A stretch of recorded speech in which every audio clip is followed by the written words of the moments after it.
Tonight's broadcast is brought to you by the company you depend upon for all of your greatest needs, Heart Life. These stories are true dramatizations from our fair city's glorious history. So listen and remember, Heart Life, all the life you'll ever need.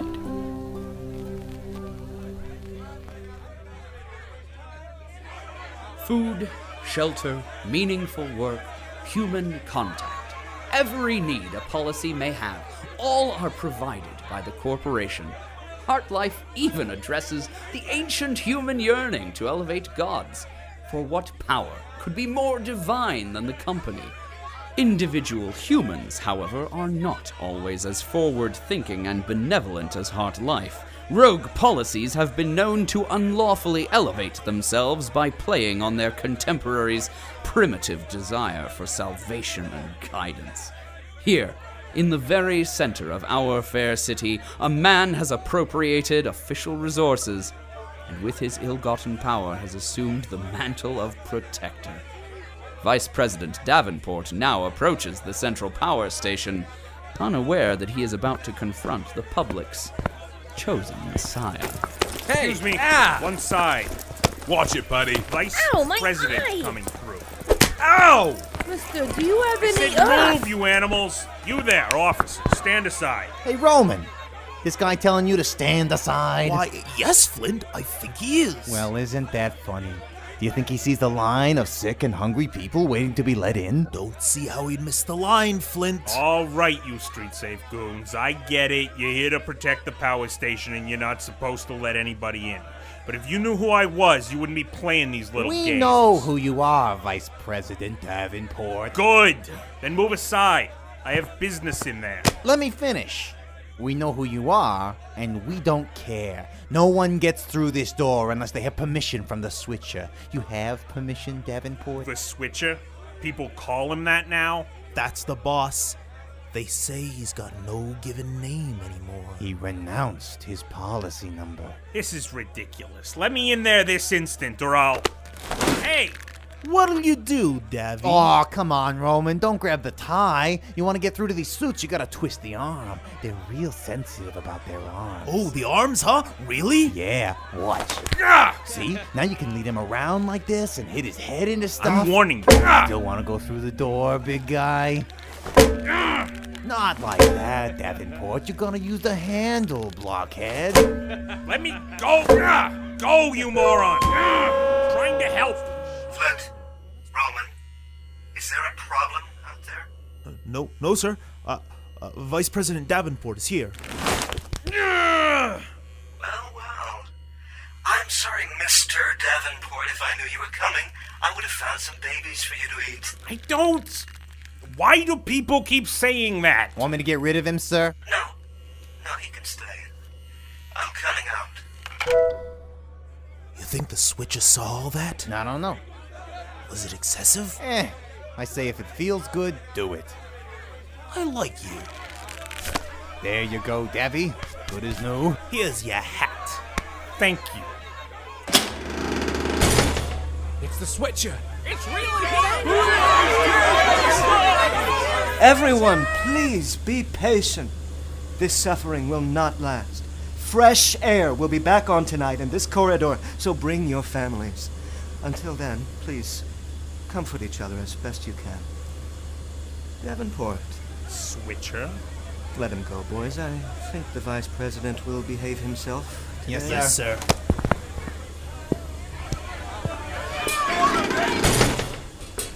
Flint and Roman are a little protective of me. Plus, managers are personae non gratae around here. I'm what? That's an old expression. Founder talk. It means unwelcome.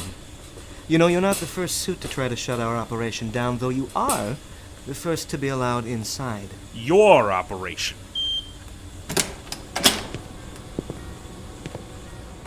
Well, it's not mine alone. Those men at the door?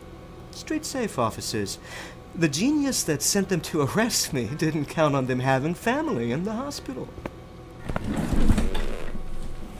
The one you made me shut down last week?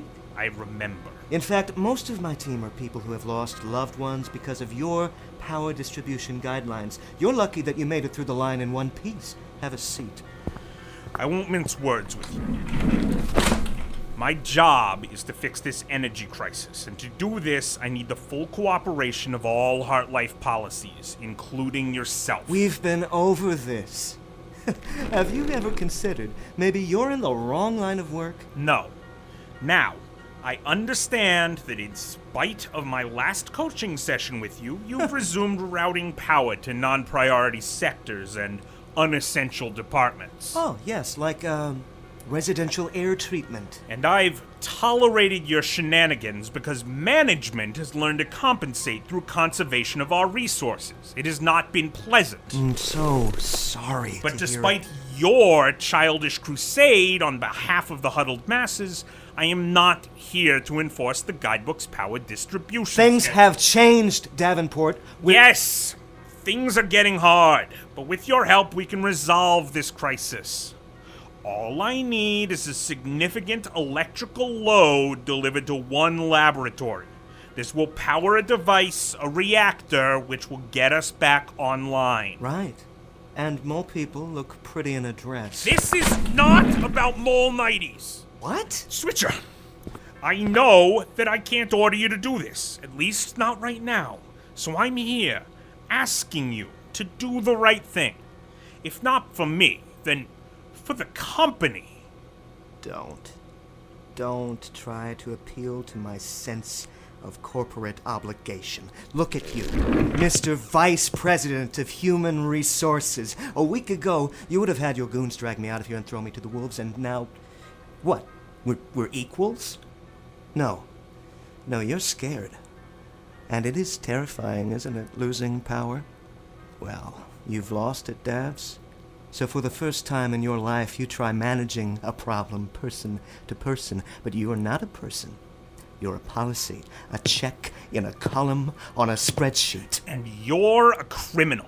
We have a spreadsheet on criminals.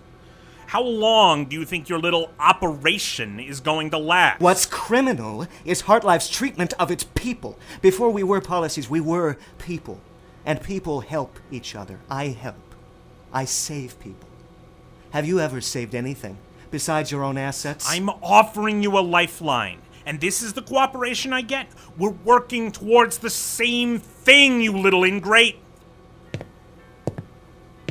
Fellas, the vice president needs to find the exit. Give him a hand. You don't want to do this. You know, I've always been afraid of breaking the rules. My big sister always tells me, loosen up, you're gonna worry your head off, and she works for the Standards and Censorship Department. There's no shame in compromise. Sounds like you should listen to your sister. Oh, I can't anymore. You're right, Davenport. I don't want to do this, but somebody has to. You called, sir? Roman, get him out of here. Come on, you. You're not gonna like what comes next, Switcher. I'm warning you. I can make you disappear with a snap of my fingers. Roman, go ahead and snap Davenport's fingers for him. Hey! Ah! Ah! Ah! Thanks. Ow! Ah! Ah! This is Chamberlain. Speak. Chamberlain, this is Davenport. I know. I traced the call. What? Speak. I have a mission for you. Another cleanup job? No. This time you'll be making the mess. Bring the gun. Always. And the big bullets, the ones that can rip through doors. Power station doors. Exactly. Click. What? What is wrong with these people? Ah! It looks like this is the end of the line for the Switcher. But wait! Without him to route the power through the city, how will Vice President Davenport keep the lights on? How will he keep the policies calm once Agent Chamberlain and the office of MURDER have made their mess?